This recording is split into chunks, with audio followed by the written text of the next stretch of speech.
Now we've got a sibling loss panel dear and dear to your heart. We do. I love my Sibs. Thank you so much for joining us. Um, so yes, one of the reasons that I am so passionate about Open to Hope is because of the death of Scott and he is my guiding light, and I know that all of your siblings are your guiding lights. So this is such an important panel because I feel like everyone on this panel builds awareness for our losses. And the worst loss that can ever happen to us is the one that's kicked us to the ground, the one that we don't know how we're going to survive with. And for me, that was the death of my brother. So with that, I'm going to introduce my Sibs.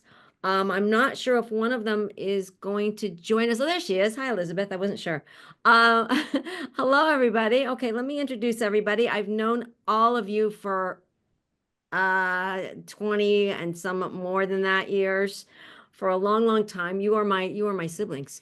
You're my chosen part of my chosen family, along with my other two sisters. So today we are going to have a sibling loss panel, Mom, and Zander Sprague is going to be our moderator. Hi, Zander. Hey, how are you? So Hey. excited to be here. And you're joined with our fabulous crew. Okay, here we go. Elizabeth Devita Raeburn, Dr. Chris Lourenco, Cindy Tart, Jason Wendroff-Rawnicki, and Jordan Ferber. Hello, hello.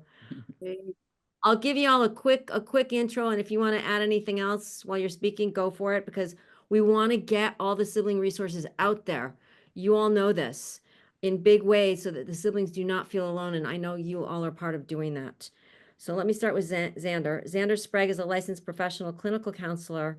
He wrote Making Lemonade, Choosing a Positive Pathway After Losing Your Sibling. Zander serves on the National Board of Directors as the sibling representative for the Compassionate Friends. Yes, and he's our moderator today. And then joining him, I'll just do this in order, Elizabeth Devita Raeburn, who I've known for a bazillion years, one of my besties. She is an author and journalist who wrote The Empty Room, Understanding Sibling Loss. And she interviewed me for that 20 plus years ago. Wow. Elizabeth's personal experience with the loss of her brother Ted informs her compassionate approach to the subject. Welcome, Elizabeth. And then we have Dr. Chris Lourenco. He lost his two brothers together, Zach and Alex, in a boating accident. And Chris serves on the National Board of Directors for the Compassionate Friends to honor his brothers and by supporting others navigating sibling loss. Welcome, Dr. Chris. And then we have my Fab Five sister, Cindy Tart. Hello, Cindy. Hey, Heidi. I always get a Southern accent when I introduce Cindy. Cindy is a clinical social worker with over 35 years of volunteer experience. After the death of her brother Dennis, she recognized the need for greater awareness of sibling grief.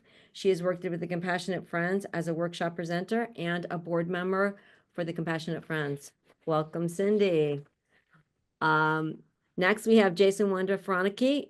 Jason has a master's degree in psychology and is a certified yoga instructor and co-founder of Shine the Light on Grief, an organization offering yoga and meditation to support those grieving.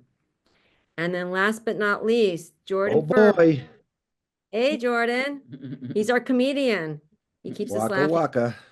which is a good thing. We need that sometimes. Jordan is a podcaster and a public speaker. He lost his younger brother, Russell, in a car accident, and he hosts the podcast, Where's the Grief? So with that, I have my amazing sibling team. I'm going to turn it over to Zander. Thank y'all. Thank you. All right, Sibs, and all the people out there who are Sibs. We're going to have a little discussion here. So let's try and keep our answers short because I got quite a lot of questions. But I'm going to start off with Jordan. Here's the question. What have been the most challenging parts of losing your sibling? Well, the most challenging part is not having him here to help me deal with it. I feel like he was my person, and for so many of us, all of the hardships that we have had to deal with in our lives, we've had our sibling there to help us figure it out, and to deal with my parents. It felt like what used to be 50% of attention from my parents now became 150% of attention. And I really felt very isolated. It became I really felt so alone in the world without my brother. It was one of those things that reminded me how alone I am in the world without him, and it's been very hard to rebuild my identity without him, without having that counterbalance. And so yeah, I mean, there have been lots of things that have made it harder and in other ways as well. But I'd say that's the overarching theme for me, is the isolation and the recognition that I'm on my own in so many ways in dealing with it. Definitely. Thank you. Chris? I think I would totally agree with Jordan in terms of being alone. That was always the most challenging part to me. And I think also, it's been a really long time for me. I think for a lot of us, it's been a long time. It's been over 20 years. I think navigating all the challenges of life by without having my siblings here to help. I was the youngest, so I'm not supposed to be the trailblazer, but I've had to Sure. become the trailblazer, right? And that's very difficult. So I'm having all the firsts, and I never expected to be the one who had to deal with all the first. So that's very challenging, having to just navigate life by yourself. Definitely. Elizabeth?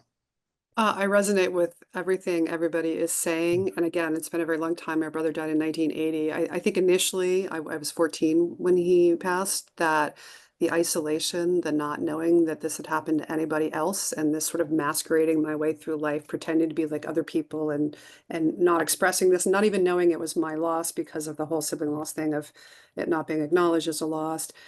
As I've grown older, what I've discovered is that there's a different loss at different stages of your life that I wasn't anticipating. It was a loss when I had kids and realized that, my kids were not going to know their uncle. Now I'm helping, or have been helping, elderly parents, and I'm on my own doing that because there was just the two of us. So it was, the initial stuff, and then, growing with the loss that unfortunately in some ways keeps on giving. But yeah. Definitely. Jason?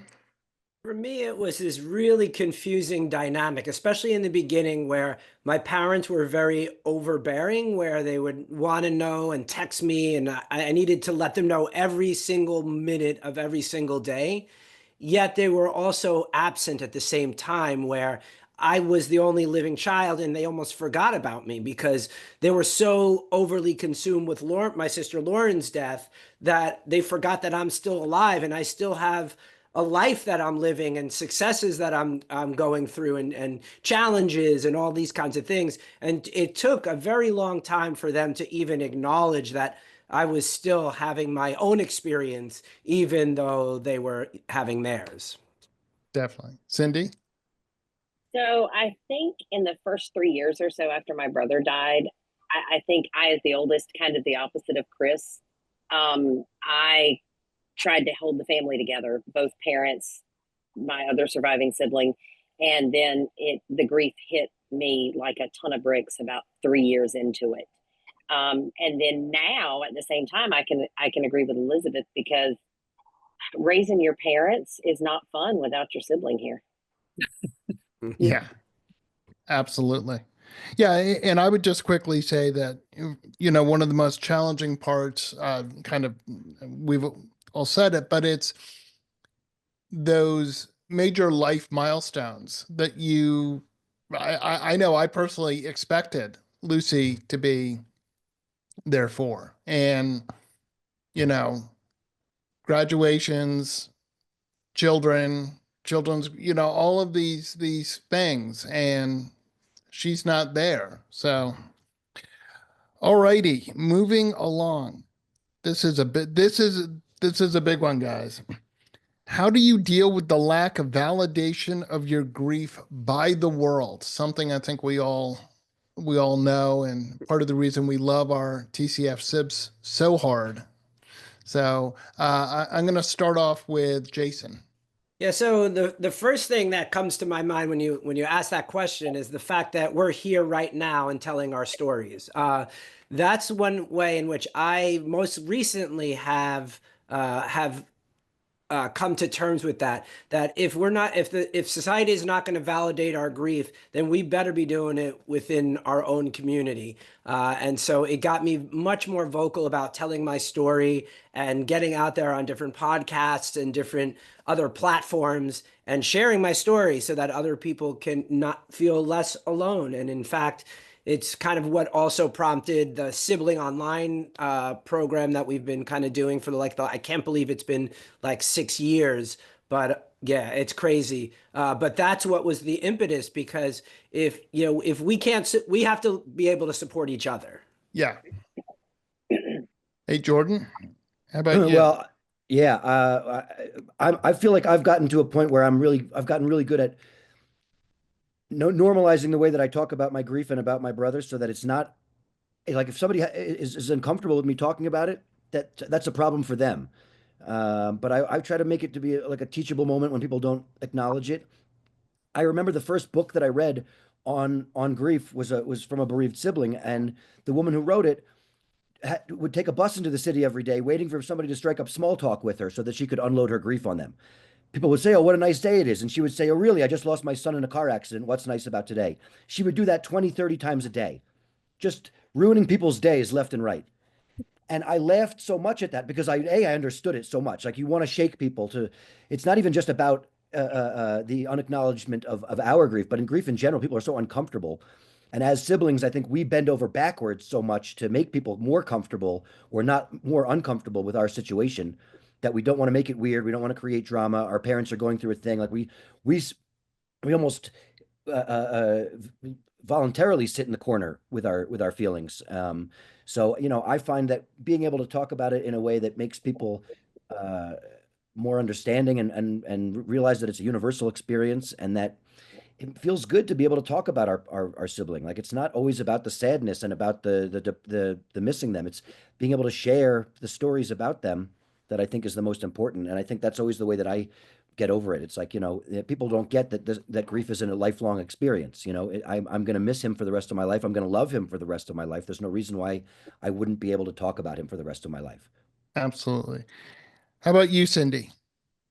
So I think in the early days, because my brother died in 1986, it was almost taboo for a sibling to speak up and share anything, because honestly, it was hard to find somebody who wanted to listen. Yeah. Whether it's professional, whether it was an adult, nobody wanted to listen, because they were more concerned about how my parents were doing than they were about my grief. So I think the validation that's come for me is just, as everyone else has said, continue to share, continue to tell people. And my joke is now, as a single woman, is when you go on those dates and you get asked those questions, how many siblings do you have? It's kind of like, yeah, let's test this one. Well, I want to just add one thing, is that, one of the workshops that I run at National is called "How's Your Mother?" because that's the number one question you always get as bereaved siblings. I remember so often in the beginning, people would say, "Oh my God, your parents must be devastated." And my response was always, "Yeah, I imagine they're doing about as badly as I am." Yeah. Elizabeth? Well, again, I was 14 when my brother passed, so it took me a good while, years to grasp the fact that this loss had actually happened to me, because the message was so strong that it was about my parents and all that. Once I started to engage with that and recognize and realize that this was my loss too, then it became an exercise in setting the example and acknowledging, as the others have said, there's a tendency to want to not mention your siblings sometimes in the early days when people ask you how many siblings you have, because then you create an awkward situation, or you take care of the other person's discomfort, or it's painful for you. And I got past that, and now I just say, I have a brother, or I had a brother, depending on how much I want to go into it, but I never don't acknowledge him. And so for me, that's been the right place to land. But it did take a while, because I did pretty strongly absorb the message at first that this was not my loss. So it's an evolution. Absolutely. Hey, Chris, what about you? I would second what everyone else has said. I agree that nowadays I don't really care about making people uncomfortable. If they don't like to hear it, too bad for them. I think early on, though, I would agree with Elizabeth that I was very reserved in telling people. And I think it's natural to kind of do whatever's healthy for you. If you're not comfortable going forward and having those conversations, then that's okay too. I Yeah. think it's really important, even though we don't get external validation, to try to find at least one person who will validate your grief. I was very young when I started being involved with the Compassionate Friends, so having other siblings who had gone through the same thing really helped me, even when I wasn't ready to go and tell the rest of the world about what was going on. And I think having these types of online supports and Facebook groups and all kinds of different options at least gives us someone who will validate our feelings, even if the world itself doesn't validate how we feel. Absolutely. And I know my own experience when I started off was like everyone, people asked how my parents were. No one asked how I was. I certainly had about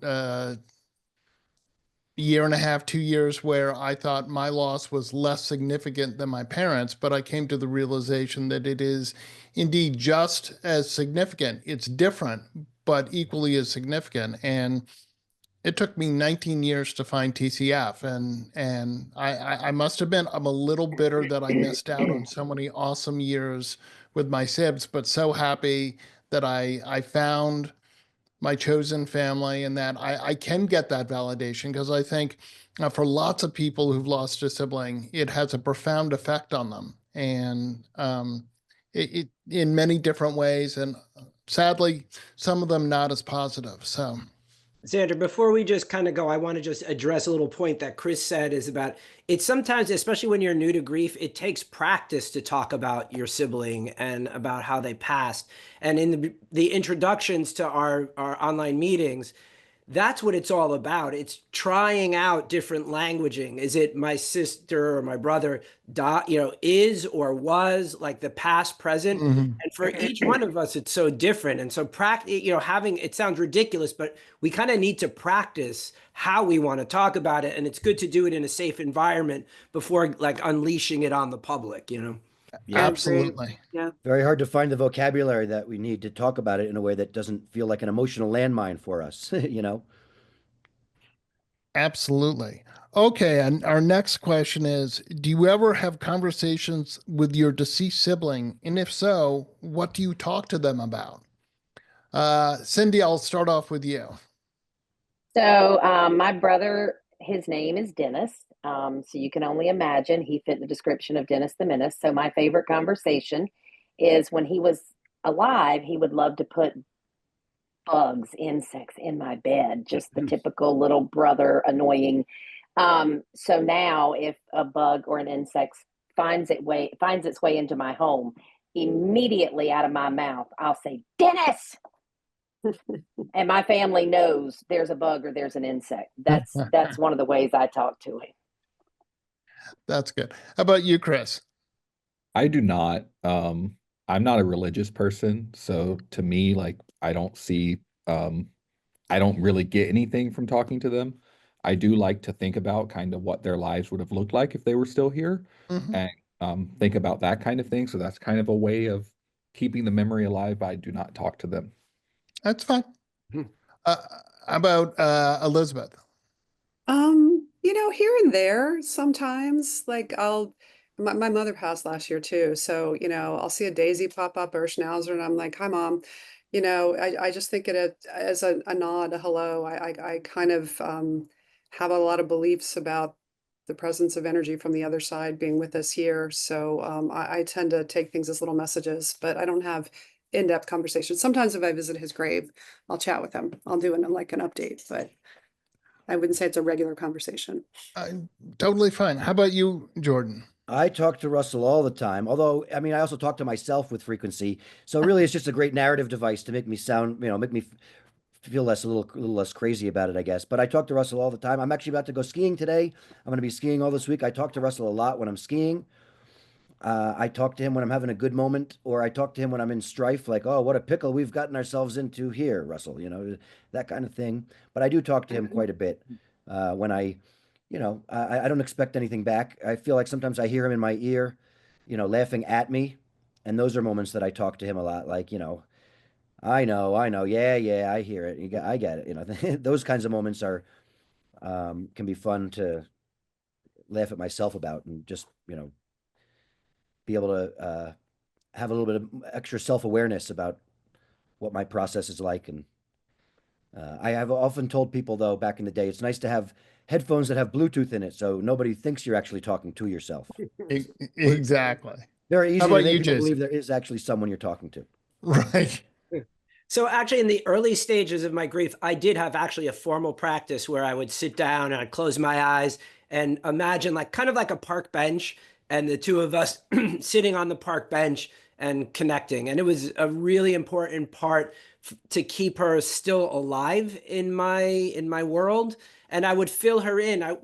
I'd fill her in with what was going on with me, just like as if she were really sitting next to me. And I would imagine her responding so that I would intentionally play out the whole scenario of the conversation back and forth in my head, because, as brain chemistry, when what we imagine, it's just as if it's really happening. And so I felt like it was a great way of inviting her into my life, even though she's not here in physical form. And then fast forwarding, all of my professional work right now is kind of like is dedicated to her. So we collaborate on stuff all the time. So Definitely. That's awesome. Yeah, I would say with Lucy, not all the time, but I certainly have times where I have a conversation with her, kind of have a question, lament that I need her advice, or laugh about how she might call me, a dummy, or something like an older sister would say. So I think it's fine. I mean, whatever works for you is great. I think it is. You're right, Jason. It's a way to keep them alive in our life, right? Yeah. And that's why I liked the intentional practice of it, because I would literally say, okay, we're going to meet on Tuesday and put it in my calendar, and then sit down on a chair or a meditation cushion, and it was our time together. So right. One of the things I've done in the last 28 years, but I haven't gotten answers, I keep asking her for her phone number, but so far I haven't gotten it. But if I do find out how to get our siblings' phone numbers, I'll let you know. All right. How do you feel that you have grown since the loss of your sibling? I'll start off with Jordan on that one. Oh, well, I feel like I've gotten so much better at recognizing what's important. I think the immediate perspective shift that happens after a loss like this, it really shows you who the people in your life that you have are. Mm-hmm. The people that you have expectations of sort of seem to let you down, and the people that you don't really know come out of the woodwork and are supportive. I think that's one of the biggest things. Really, it helped me figure out where and who I wanted to spend my time with, and Yeah. what I wanted to spend my time doing. I feel like there's been so much. It's not always about the. It's interesting that I talked to somebody on my podcast once who said that going through this kind of a loss is a part of human existence. So it actually adds value to your life by going through a thing like this. And it's a hard thing that was a hard pill for me to swallow in the beginning about how what kind of value this might add to my life. But over time, I'm really try to embrace all the silver linings that have come out of it. I would give all of those silver linings up to have my brother again. But I've really tried to focus on those positives, on the things that have allowed me to be a better friend, a better son, a better person in the world. I'm more empathetic towards other people. I'm better at recognizing when I can be of service to other people. And I'm better at talking about my grief in a way that lets other people know that they can talk to me about their hardships and their grief and the things that they're going through in a way that's not weird for them. So I think that's, talking about this stuff really brings people together and brings people in so many ways if you allow it. And that's finding my vocabulary to do that has been a real boon to my existence. Absolutely. So the rest of you, we have to have quick answers because I think our time is almost up. But Chris, I'll ask you, how do you think you've grown since the loss of your brothers? I would agree with what Jordan said. I think, I also am not, this is not a natural thing for me to talk about. If you ask me about linear algebra, I can talk about it for 5 hours. If you ask me about grief, it's very uncomfortable for me. I'm not that type of person usually, so it's allowed me to do that. And I think also just something that Jordan mentioned that is important is it allows you to be a lot more empathetic towards others. Just a real quick anecdote. One of my when my best friend, when her dad died and her mom died, she told me I was the only friend she had who would let her talk about them. And that's really heartbreaking to me in that, you know, again, it's one of these losses that you don't get much validation from the world. So I think it's really helped me to become more empathetic towards others, which is a really nice characteristic to have. You've also gotten a lot taller since I've known you. That's true too, yes. Physical growth. And grayer. Elizabeth. I know we're short on time, so I would just wholeheartedly, endorse what Chris and Jordan said. What I'm fond of saying about my loss, and again, I was 6 when my brother got sick and 14 when he died, is just like all my strengths and all my weaknesses came from that experiences. I'm completely shaped by it. And again, I would love to have my brother back too, but I'm pretty happy with who I've become as a result. And it's about making choices to become that person as a result of your loss. So Definitely. Cindy. Absolutely. I'm more empathetic. I think I've grown because I'm definitely a better hugger, and I'm definitely a person who will make the time, not just be empathetic, but carve out the time and make the time to listen to others who are grieving. Mm-hmm. And Jason. Yeah, if you had asked this question in the early stages of my grief, like I'd be like, there's nothing good about grief. Like I wouldn't have been able to hear the answer. But looking back, 26 years later, the courage and the bravery that I've gotten out of it, like there's so many things that I wouldn't have done. I wouldn't have taken chances. But I know that my time, I don't know how much time I have left. So it really put an urgency on time for me, and I have to take those chances, and I have to make those opportunities work. And I had, if not, then it would be like my sister's car accident killed me too. And I made very clear I didn't want that to happen.